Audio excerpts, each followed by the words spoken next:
Well, hello, and welcome to another edition of the E-commerce Evolution Podcast. I'm your host, Brett Curry, CEO of OMG Commerce.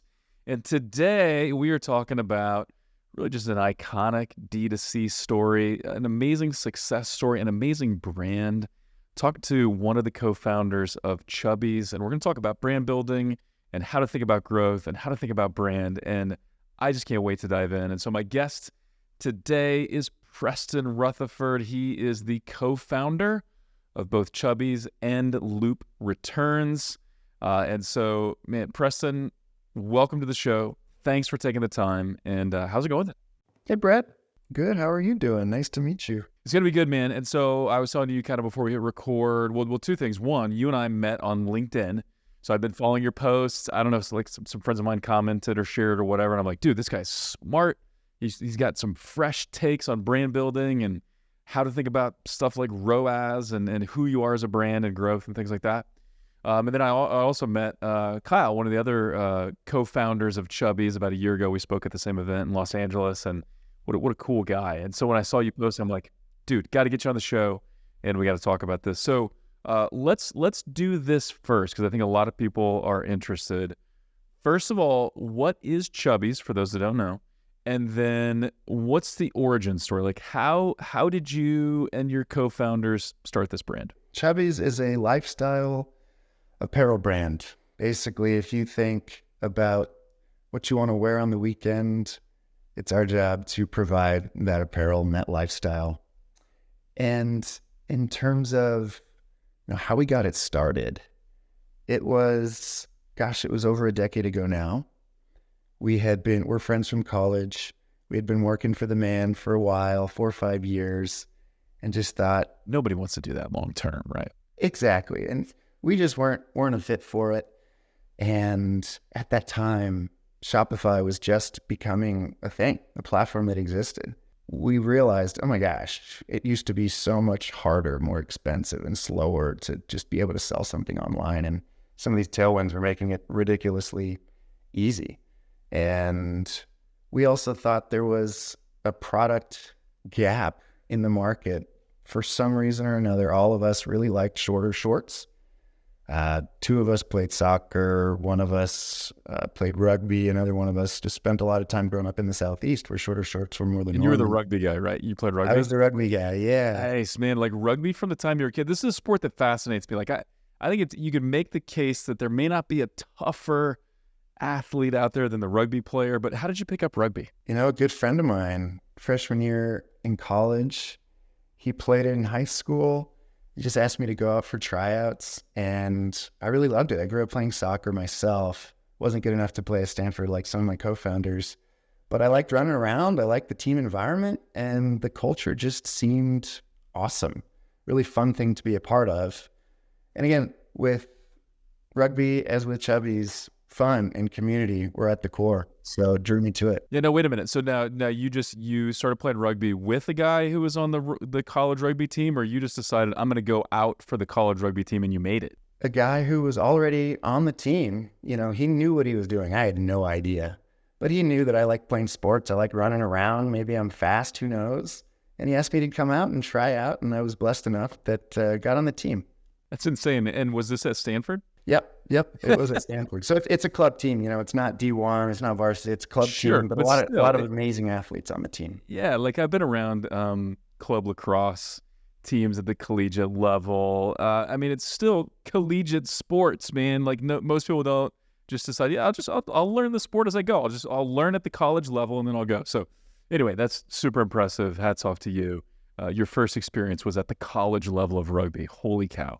I appreciate that. So yeah, that was a little bit about where, who we were. And at the time, if you remember back late 2011, the Abercrombie and Fitch vibe, different from today, but back then it was very, guys with 6-packs standing at the door, spraying you with cologne, like the uns music playing. And, if you weren't that vibe, it didn't even feel like you could walk in the place. Dude, I was so not that vibe ever in my life. And I resonate with that. I'm like, I can't even buy this stuff, right? Yeah, exactly. And then just at the time, it was very much like serious and exclusionary, and there wasn't a lot of humor.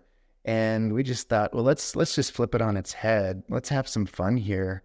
Let's let's create a vibe that is the vibe that we wish existed, that kind of like harkens back to the retro days of shorter shorts, barbecues, fun, welcoming, humor, creativity, and let's just have a go.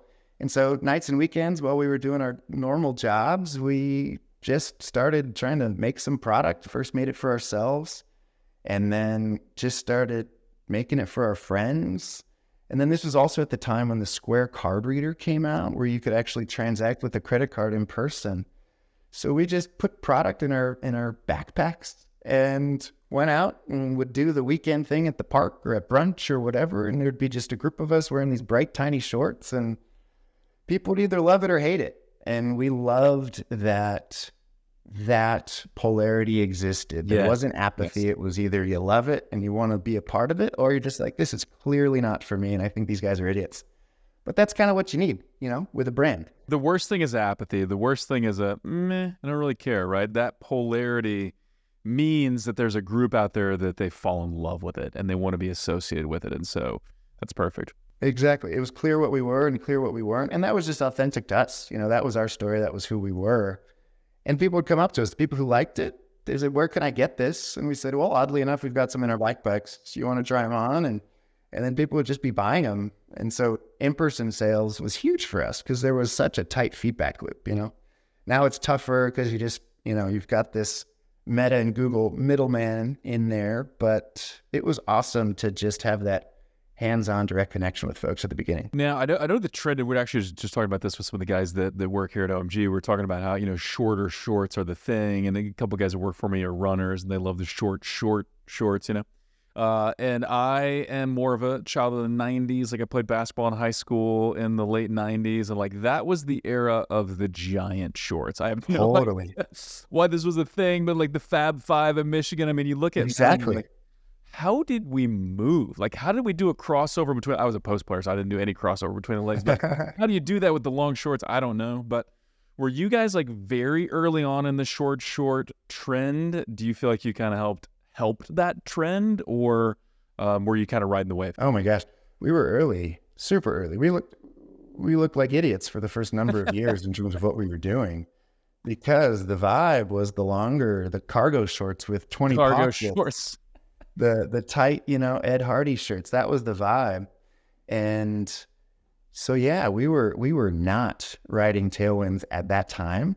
Now, I would hope that we were a part of creating these tailwinds and this change, but that's something out of our control. We were just focused on the inputs and what we felt was a missing piece of the market. But, at the beginning, it was just very polarizing and very different. But we knew we were a customer, and we knew there got to be people like us out there.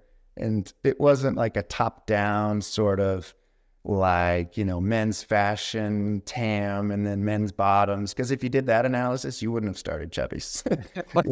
Because the TAM total addressable market gets really small real fast. And, that's why a post I did was basically no MBA in the right mind would have started Chubbies, because it's a tiny TAM.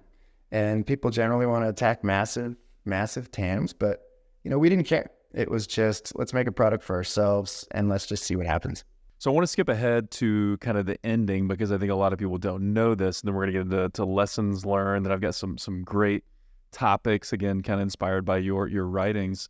But you guys were acquired by what became the Solo Stove kind of platform, which IPO'd, and there's a lot to that. But what was that exit like? Did you and what was that process?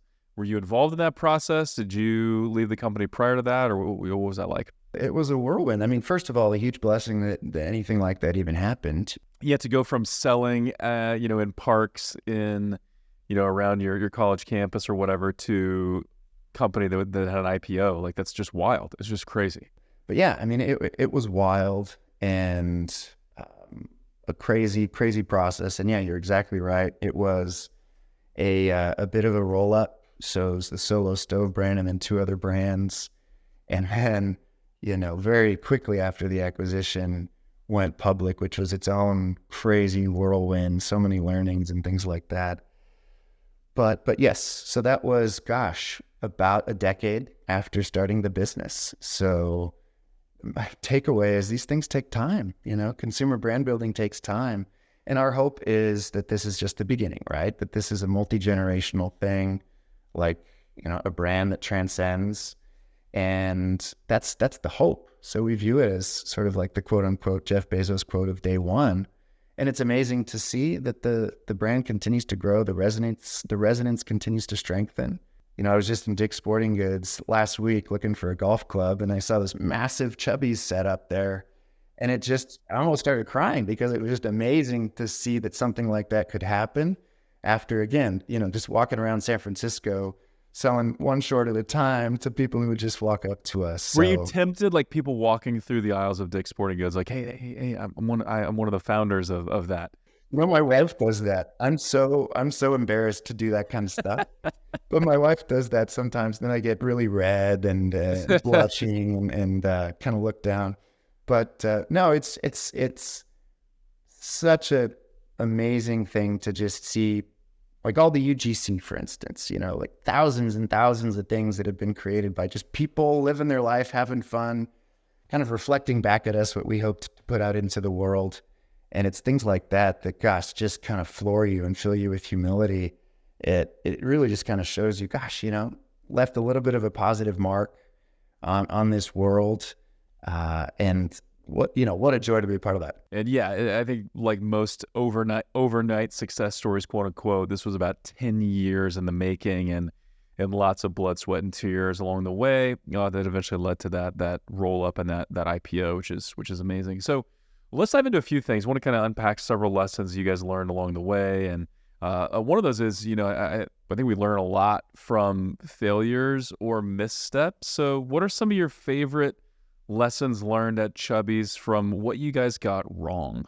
We made all of the mistakes in the book, I would say. So anything that I say or anything that I write about, if you read any of my stuff, is all coming from a perspective of starting with humility and having made all the mistakes, not I know this is right sort of thing. So just a couple of things that pop into my mind. One is around changing the view, having more learning humility around channel expansion. So for the longest time, it was the trend of, I got to sell everything through my site. I'm going to own this customer, own this transaction, get this email address, and it's mine. You get all the data, blah, blah, blah. What we realized is like, e-com is a very small sliver of overall retail or commerce, right? Like 20%, maybe a little bit more, growing fast, but still very small. Amazon owns half of that. So we're fighting for 10% of this broad sort of pie, yet spending 100% of our dollars on that pie. So that to us started to make less sense over time. So, I think one thing we got wrong was holding on to that digital D2C for way too long. Have a little bit of humility that, even if someone really loves your brand, they're busy. And you want to be where they're buying, and you don't want them to necessarily have to just type in chubbies.com. Be where they are. So big thing there, maybe start going multi-channel, exploring multi-channel earlier. Now, it's hard to do that before you actually build an association in people's minds. So you've got to do those things, those basics. Yeah, and a couple things to piggyback on that, because I 100% agree with you. People are strapped for time. It's not easy to just buy in one place. And I think a lot of people mistakenly believe that, hey, if I don't have someone's email address and phone number so that I can follow up with them, or I don't have their address where I can mail to them or whatever, then they're not my customer. And while in an ideal world, yes, we would want all of those data points, that's not necessarily true, right? We can all think about our favorite brands, whether that's Nike or particular kind of jeans, or my favorite hot sauce. I'm a hot sauce guy. Like I am a customer of certain brands, and I may buy those brands in a variety of places. Maybe it's on Amazon, maybe it's D2C, maybe it's through their app, but yeah, maybe it's just at a retail outlet. And so I think we over romanticize having full control of the customer experience, when it'd be a lot better if we just put our products where people are. Because another reason, a lot of people may find you in a retail store and then become your customer online. So it can work both ways. And I think we forget that, or are just a little bit too short-sighted about that. Totally. And there's fear, right? I mean, on Amazon, is Amazon going to duplicate my product and put me out of business? Or will the same thing So happen? when it comes to brand, they can't do that, right? Like Amazon's not, I mean, okay, maybe they could at some point, but like you guys had this brand going for you, which I think that's Exactly. key. Like, you know, and Amazon's not just going to recreate that brand overnight. 100%. But we have these, now I can call them irrational fears, but at the time, very real. And, you know, you're trying to do the right thing long term, and I get it. But that was a big lesson for us. You know, big growth drivers now that we're able to be in more of the places where our consumer already is. Another one is how to spend our marketing dollars, you know, to better drive the outcomes that we actually want. And so what do I mean by that? You know, for the longest time, it was very much, and this starts to get into the ROAS, short-term ROAS conversation, but it was very much, I feel like I'm doing a good job if my ROAS is a high number, you know, and not really thinking about what that means in terms of business fundamentals. And so starting to think a little bit longer term, my primary goal is not to buy short-term revenue pops. My primary goal in building a brand and building a business is to generate a machine that generates sustainable sequential increases in profit dollars over time, which allows you to create jobs, which allows me to make more great product, invest in great product, and build great content, create great content that brightens people's days. So let's create a machine that actually does that rather than give me whatever 8.3x ROAS that I can then screenshot and tweet. And so that was a big shift because, you know, we thought we were amazing media buyers. You know, we thought we had cracked the code. We would constantly look for these little pockets of arbitrage, short-term arbitrage. But we thought we were killing it. But we were, you know, weren't really generating any profits at the end of the day. Shifting a little bit to, okay, what are we trying to do? And then how do we think about getting there? And so a little bit about, you know, what does it mean to be strengthening a brand? What does it, why do you build a brand in the first place? Well, it's so that people seek you out without having to prompt them with a conversion ad, you know, basically. Or when people are in market, they think of Chubbies and they come and they go to Nordstrom or they go to Dick's Sporting Goods or they go to Amazon or they go to Chubbies.com, but ideally unprompted. And that becomes a conscious or subconscious learned behavior like that. Those are the dynamics that we're trying to create, not this, you know, Pavlovian, I see a product offer urgency ad in my feed and I click and I buy because it's 15% off and I had to get that because the discount expires in 2 hours. You know, that's not what we're trying to build. Not that we shouldn't do any of that, of course, like there's a balance, but shifting the way that we thought about, okay, what am I buying when I spend $1? And getting a little bit more of an understanding of that was huge. It was huge for us, right? Yeah, I love this so much. Yeah, let's build these resilient bases of revenue, and then let's build a layer cake rather than just a pop, and then you have to do it again. And then because you're reaching an ever-increasing pool of people, the LTV to CAC ratios just get funkier and funkier over time, and CPMs go up, CACs go up, and you kind of get in this upside down position where they're just insurmountable headwinds. And, or you're starting to sell multi-channel and the old playbook didn't work for us. So you just have to make these shifts and I think start to think a little bit more long-term. Like how is my percentage of new customer revenue coming through owned and organic channels? How is that changing? Like what am I doing there? Like fundamentals, you know? Yeah, and I think what's really interesting here is that, of course, we want all of our marketing dollars to be productive. Of course, we want everything to work in our favor. But on what time horizon? And what does that really mean? Because we can all become ROAS obsessed, right? And if you think about it, like the only way that you truly maximize ROAS is by making mistakes, like by or doing things the wrong way. Like if I want to maximize ROAS, I'm just going to go for like search and branded search. But like, where does branded search come from? Like you got to generate that in the first place, right? Or if I only want to maximize, you know, ROAS today, then I'm going to stop organic content and I'm going to stop prospecting on Facebook and I'm going to stop prospecting on YouTube and I'm going to stop doing some of those things. But that kills your brand in very short order. And so I love that, being able to spread out the time horizon and think, yes, I want this to be a maximum return, but over the long haul, right? Because I want to be able to charge a premium forever, and I want people to associate with my brand and share my brand and talk about and to seek me out and all those things. And you don't get that. You don't build that by just running discount ads and by just creating that discount death loop, And so I'm so glad you brought that up. But sometimes you have to learn that, right? Because we all get addicted, and even as an agency, and we run a lot of Google ads and YouTube ads and stuff, and I get it. We want to be able to show those impressive ROAS numbers and put them on case studies on your website or brag about it on social media, but it's a pretty much a vanity metric, right? And it really only tells like a sliver of the story, not the whole story. Vanity metric, yeah. I mean, I think for us, ROAS vanity metric, revenue we found for us was a vanity metric. Yeah. Such a fun thing to brag about, though. Start thinking about like contribution margin, things like that, letting that drive everything we do, at least on the demand driving side of the business, right? Yes. Was also huge. So yeah, just learning about these vanity metrics took time. You get there, but then can we start to spread that message a little bit more broadly so that people get there a little bit faster without having to, struggle through it for 5, 7, 9 years? Yeah, and one thing, sometimes we kind of push aside lessons from bigger brands because we think, I'm not that big, I can't do that, right? I'm not Apple, I'm not Nike, I'm not Procter & Gamble. But one of my favorite lessons I actually heard from Procter & Gamble, and we'd already thought about it this way, but hearing it from them was like validation.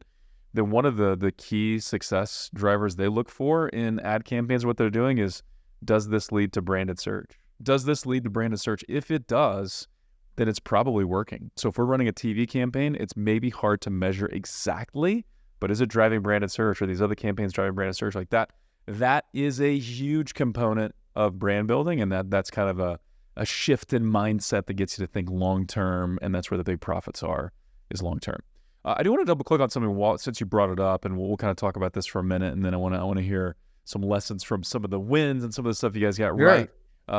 But you mentioned contribution margin. So, and when we talked about vanity metrics, so what metrics did you start leaning into? Let's start with contribution margin and the way you guys viewed contribution margin.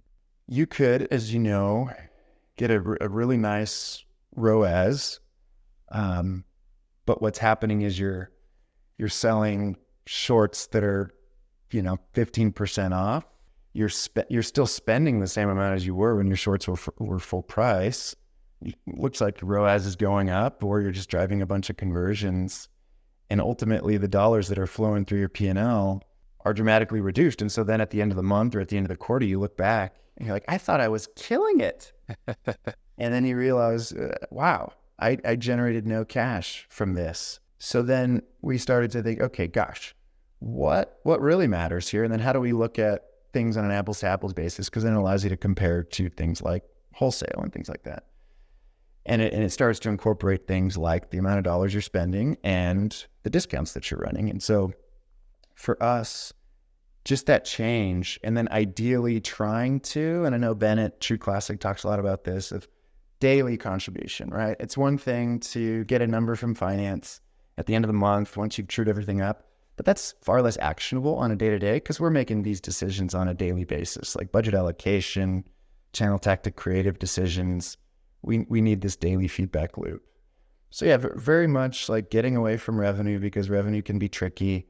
And you can gain short-term contribution, but looking at like long-term sustainable sequential increases in contribution dollars that your business machine is generating, for us was huge. I mean, it just totally shifted how we thought about things and how we goaled our team and things like that. And just for those, I think a lot of people listening are very familiar with contribution margin, but for those that aren't, can you define it really quickly? Sure. And I think people have differing definitions, really but different fundamentally it's just taking into account sales less all of the things like your cost of sales, which incorporates your marketing costs, which incorporates like your product gross margins, but then also diminishing returns maybe in terms of like where you are in your business. But once you become relatively sophisticated, you start to incorporate things like per SKU returns, per SKU CX tickets, and all of these other sort of associated costs.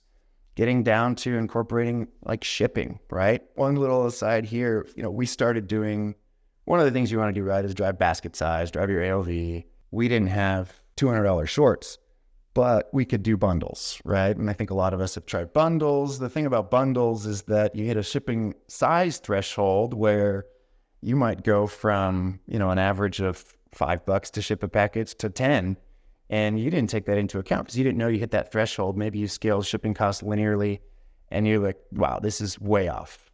So having that sort of sophistication where you're incorporating both, shipping costs as well, especially as you run these different promos, becomes very important. So then you get this sort of like nut of costs associated with selling your goods. I mean, you're not incorporating fixed costs. This is all like your variable costs. So you get to effectively your variable profit. So it's not incorporating things like your rent, your headcount, things like that, but nearly everything else. So then it helps from the perspective of, okay, I'm the marketing team, I'm the demand driving side of the business. What can I truly control? I can't control the whole P&L. I can control revenue, but that's not really driving the fundamentals of my business. I can control effectively down to, and obviously there are other teams that are taking into account product gross margin and CX ticket cost and things like that. But from the demand side of the business, what are we able to really affect here and help drive the business and get just closer to the bottom line effectively, right? It's just more of a tie to what the business is actually producing at the end of the day. It's so good. It's so good. And yeah, when you realize that ROAS is a vanity metric and revenue is a vanity metric and even like margin percentages can be a vanity metric, right? It's more about what is the contribution margin? How am I getting closer to the bottom line with each sale and getting those daily feedback loops so I can adjust marketing efforts and adjust merchandising to really get there. And so it's so smart. It's great. I love it. Let's talk then about what did you get right? And I think sometimes people confess, we're definitely this way in the building and scaling of our agency. Sometimes you get stuff right on accident. Like you did this and you're like, oh, holy cow, we were spot on here and that was an accident. But sometimes you're very intentional about it and you end up being right. But what are some of the things you just got right early on? So I think, first and foremost, no ad spend can compensate for substandard product. So, I mean, you got to start there. Your product has to deliver, has to be unique, has to meet a need that's currently unmet. And that's relatively obvious, but with how easy it is to create a product and then just start running meta ads against it and being able to sell some stuff, there's somewhat of an issue there, in my opinion. And obviously you'll get feedback and you can iterate over time, but fundamentally, that's why I'm such an advocate of in-person sales at the beginning, because you see that look on people's face. You see if they'll just walk up to your thing and be like, you get so much feedback that you can read the emotion. You can read, you hear the language, and they're like, there's so much rich feedback there. Yeah, I love that too. It doesn't show up in clicks or, sessions. I mean, some of it does, but that's one of the things I think that we really focused on. And I think it started because we made the product for us. We were the first customers, The second, I think, is like the fundamental approach that we had to the relationship with our customers. So because we were making product for ourselves and our friends, this was sort of easy, but generally what we were seeing out there that we thought was fundamentally problematic was companies, this corporate entity communicating with faceless customers. And that drove the communication style, the content that was put out. And we just kind of fundamentally decided to take the opposite approach. We are not a company first, we're just a group of people first.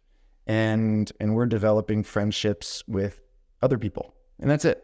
So then how does that govern what we do and how we behave and how we communicate? We're trying to build a relationship. So then when you internalize it and you think about, okay, how do I behave in my friendships? What are the things that I do that drive deepening of friendships? Like, what do my best relationships look like? I'm giving, I'm investing, I'm there, I'm dependable, I'm building trust, I'm honest, I'm transparent, all these sorts of things. Whereas if you're a company talking to customers, you don't care about investing in the relationship. You don't care about giving 100x more than you ask for.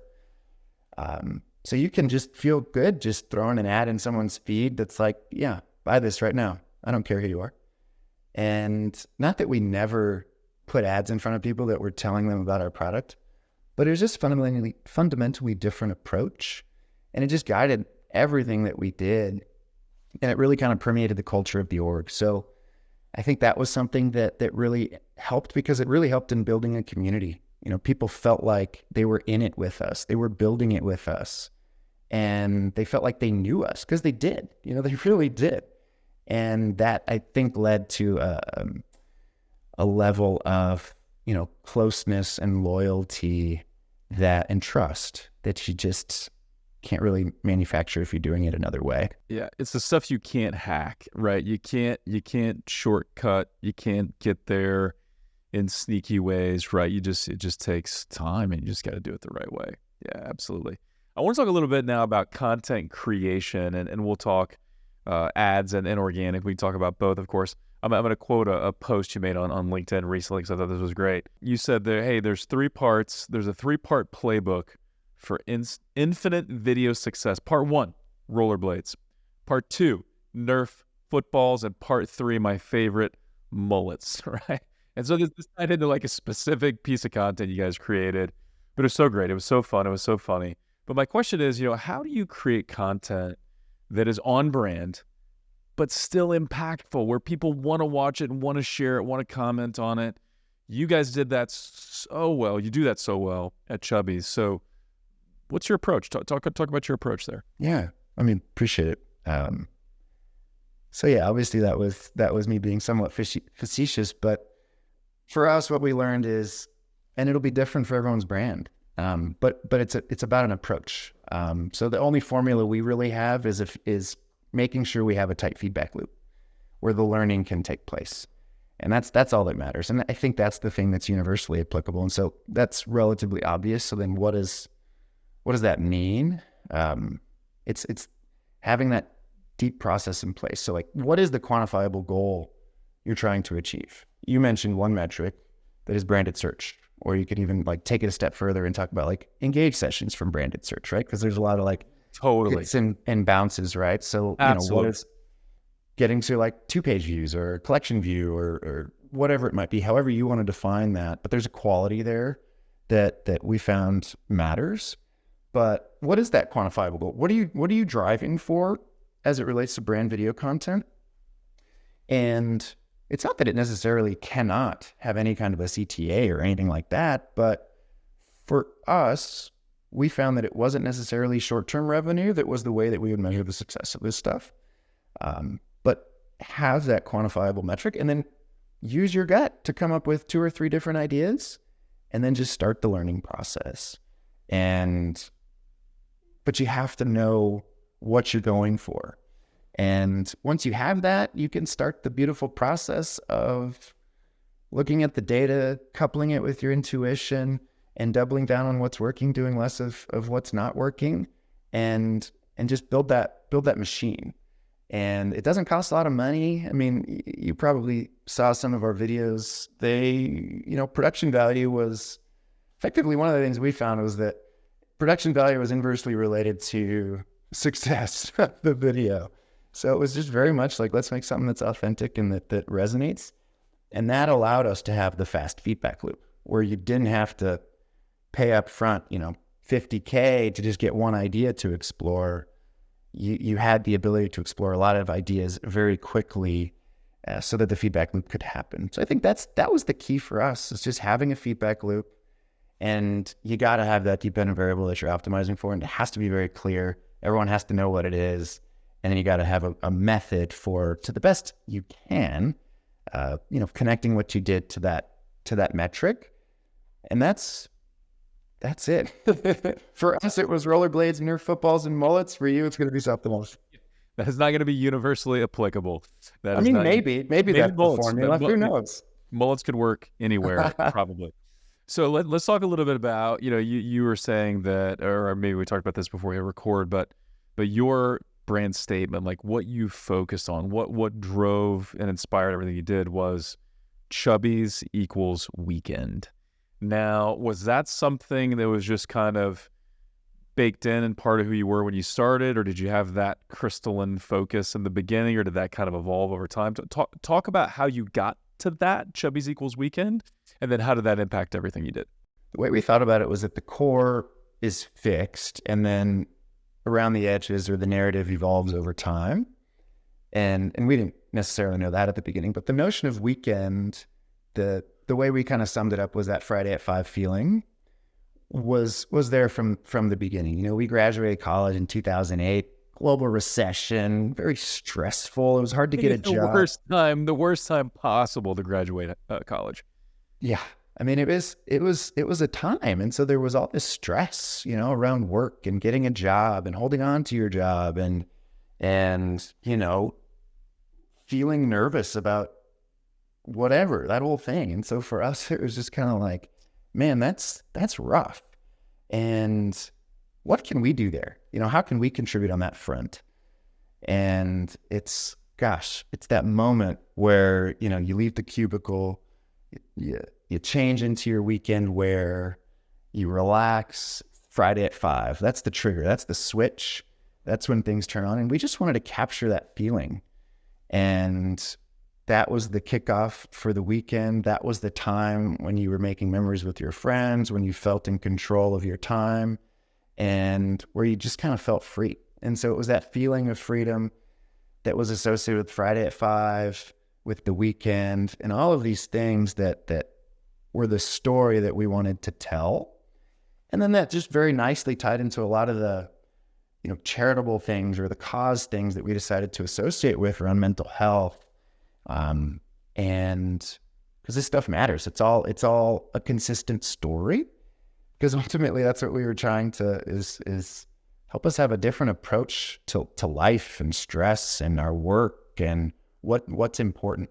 So yeah, that was there from the beginning. And with that comes an irreverence, comes a humor, comes a levity, right? That we not can, taking things too seriously. At the end of the day, yeah, it's the weight that we add to, you know, our lives that in a lot of ways can be changed if we just, you know, bring a little bit of levity and take ourselves a little bit less seriously. And that's what we were trying to do, the story we were trying to tell. And we knew it had to be a tight story because people are busy. Again, back to that note, like humility around the fact that you are not the only thing people are thinking about. Absolutely. You get a quarter second and then they're moving on. So like, are you going to tell the same story over and over? Or are you just going to continue to build that mental availability, that mental association around one very simple thing? You're going to monopolize that niche in someone's mind. It's got to be tight, but it can't be boring. So it's finding that balance. That's like the infinite balance. Yeah, and I think it's one of the fundamental marketing mistakes that so many people make is assuming people are paying attention to you or assuming that people are more interested in you than they really are. And in the beginning, they're not interested in you, right? In the beginning, they're not thinking about you. Like you really got to work and you got to be both succinct and interesting and funny if that fits your brand and all of those things. Now, I saw some videos and I think this was you guys, but it may not have been. The videos of like the guy on the Zoom call and he's got the green screen behind him. So it looks like he's in his office, but he's really on the golf course where he's riding his bike down a busy street. Like that was that you guys? Yeah. I mean, in partnership with, I mean, one of the most awesome TikTok creators, but yeah. So where did that idea come from? And can you talk a little bit about the success of that? Because I like one that I was just remembering and I watched the other day, which was so great, was, you know, a guy's on a Zoom call, he's got a headset on, he's like, yeah, but he's actually like lining up a putt. He's on a green and then he sinks the putt. He's like, yeah. Exactly. Everybody else on the Zoom call is like, what are you excited about? But that really captures that, you know, that weekend vibe. What was where did that come from? Was that you guys? Was that this TikTok creator? Was it a collaboration? I'd love to hear the story. I mean, we've been doing videos, you know, making fun of work from the beginning. You know, we would make videos where we would just get, you know, dummy laptops and do flipping the tables or throwing our laptops out the window. But again, it all kind of speaks to what is the video, what is the content that you want to see when you just got out of that like performance review and you're just feeling, you know, like, what am I doing? I just want to flip the table, throw my laptop out the window, and just go fishing. And so that was a lot of the stuff that it is such a blessing to be able to even spend time making content like this, right? I mean, we were the luckiest people in the world to be able to do this stuff. But yeah, just bringing fun and levity to work. I mean, we talked a ton about just like the shackles of the cubicle and all these sorts of things. It's like, what's the opposite of that? And how do you think about, gosh, this is exactly what I want to be doing when I'm looking at this content. And again, that was one of the consistent themes that ran throughout. And it's just fun. It's just fun to think about because so many of us spend so much time sitting looking at a Zoom screen. Sitting at a pointless Zoom call. What is the most creative approach you could take there? Because it's just something we all resonate with and generally sucks. And so how do you turn it into something that is like, oh, this is awesome. This is super fun. I wish I was doing this. We've all been on a Zoom call where we desperately wished we were on the golf course or riding a bike or doing anything other than being on the Zoom call. Totally on brand and totally worked for you guys for sure. So any other, and I know there's a million, I know we could talk for hours and hours. I want to also talk about Loop, which is kind of your newer venture, just a second, but any other lessons or takeaways, some of your favorites from, the building of Chubbies that you want to share with entrepreneurs that are listening? One of the realizations that was really helpful for us was just an understanding that 95% of your audience is not in the market for your product at that given moment. So then what does that mean? What are you going to do with that information? And that kind of blew our minds because we were just sort of thinking, man, as long as my CTA is good and I can tweak this language a little bit and I can run all of these variants and, it was kind of like missing the forest through the trees sort of thing or playing just fundamentally the wrong game. And, once we realized that stuff, and we're able to start thinking a little bit longer term, like, hey, this is a marathon, not a sprint. We're trying to drive this machine that is this ever-increasing percentage of new customer revenue coming through owned and organic channels and just create this like layer cake of resilient-based revenue. Like, I think that's the mindset shift. And I'm not being prescriptive in terms of like what you actually do to do that, but just how can we think about our businesses like that? That might be the one thing I want to leave people with, because when we were changing our mindset and changing our approach to these sorts of things, and there were a set of tactics that worked for us as we kind of like waded through, stumbled through all this, most of the stuff that didn't work. But that really was one of the big things that drove this unlock in, not only growing top line, but bottom line profit generation as well. And having gone from, a business that wasn't really doing that to doing that, that's all I want to kind of contribute to the ecosystem is how do you do more of that? And what are these fundamental approaches and mindset shifts that we think we learned are more aligned with a better way to run our business? And, just because it's not as popular or talked about on Twitter or whatever, doesn't mean it's not right. And it's harder. It takes a longer period of time. The feedback loop is less well measured in platform, but it's the stuff that, lays these foundations that helps us build the business we're all trying to build. So I think that's maybe the main thing, is just that mindset shift. And I'm exploring it myself because it's something that needs to be, saliently articulated so that people can understand it, internalize it, and then operationalize it in their business. So that's the fun of writing and having a conversation, Brett, with you, is just figuring out how to talk about this stuff in a way that actually makes sense to people. Yeah. And I think a lot of people are trying to solve the wrong problem, right? They're trying to solve a short-term revenue problem rather than obsessing over a long-term sustainable revenue, right? Or they're trying to optimize towards the wrong metrics, ROAS and revenue versus contribution margin and some of these more sustainable, healthy things, and trying to drive sales instead of trying to build a brand and building long-term demand. And of course, we got to meet cash flow needs for today and things like that. But shifting the mindset there, it's so good. And if you can successfully do it, you'll be happier. You'll have more fun in business. If you want that exit, want an eventual IPO, like you guys, then that's really about the only way to do it.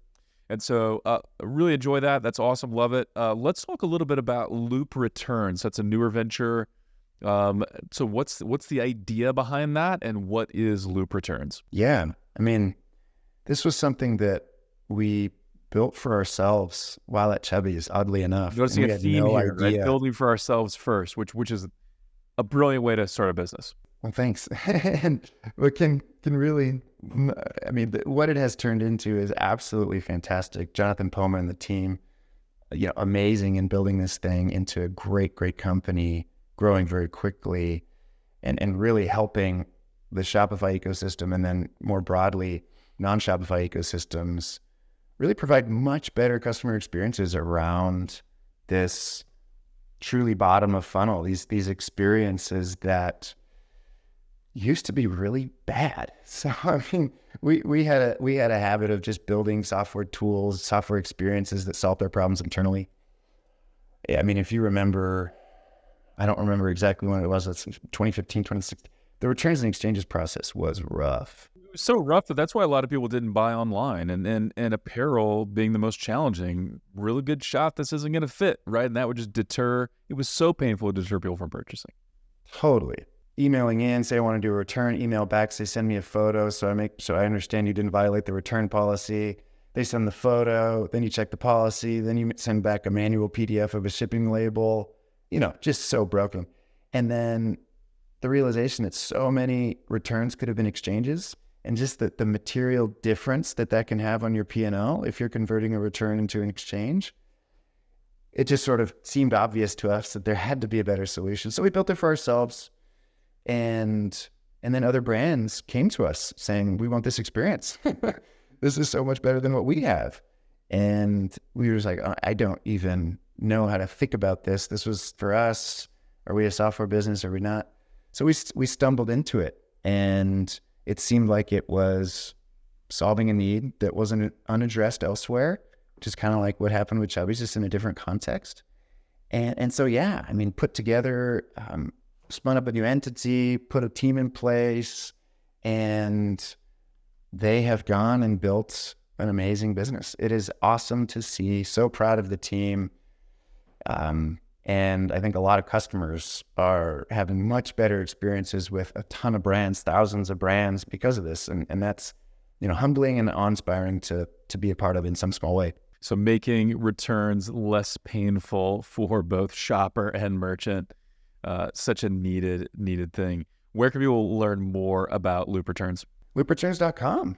Easy enough, man. So we'll link to that in the show notes as well. And I do want to underscore, if you've enjoyed this podcast, which I'm confident you have, you need to follow Preston on the socials. That's how he and I connected. I was reading his stuff on LinkedIn. The post about ROAS just got me teary-eyed, and I was crying tears of joy as a marketer.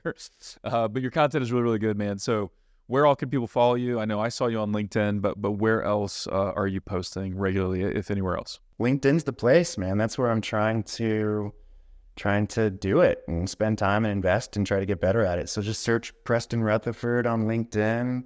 There's a little shorts emoji in between Preston and Rutherford, so you know that that this is the one you're going to select and follow. But yeah, LinkedIn would be awesome to interact with you, comment on my stuff, give me feedback. I mean, this is a learning process. I'm not here to just dictate stuff. It's searching for truth and trying to learn together. So would love the follow, would love the comments. I mean, let's learn together.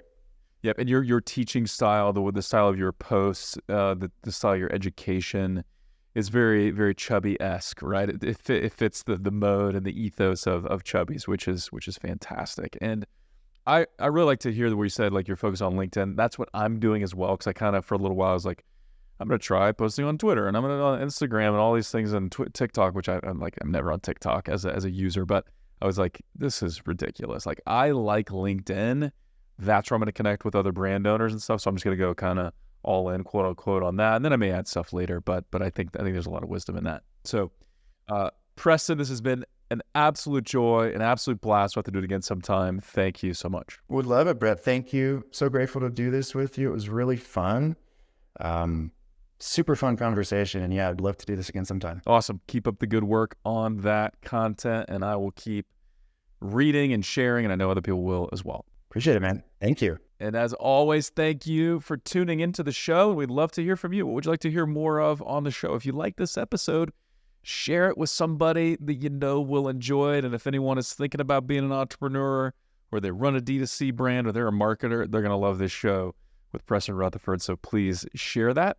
And until next time, thank you for listening.